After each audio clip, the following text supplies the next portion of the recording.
Police ठाण्यात सविस्तर माहिती देत सांगितले की त्यांच्या घरातून मौल्यवान दागिने व साहित्य अज्ञात चोरट्यांनी लंपास केले।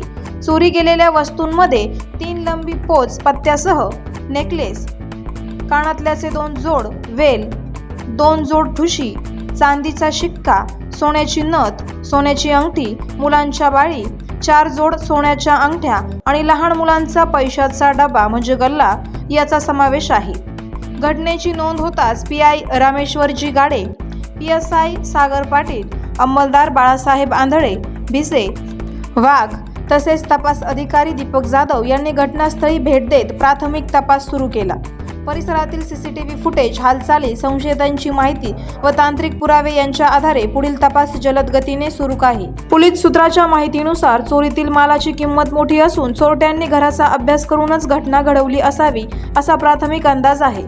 आरोपींचा शोध घेण्यासाठी विशेष पथक कार्यरत असून पोलिसांनी नागरिकांना कोणताही संशयास्पद हालचाल दिसल्यास तात्काळ माहिती देण्याचे आवाहन केले आहे। हिंदवी न्यूज प्रतिनिधी अक्षय ढोले।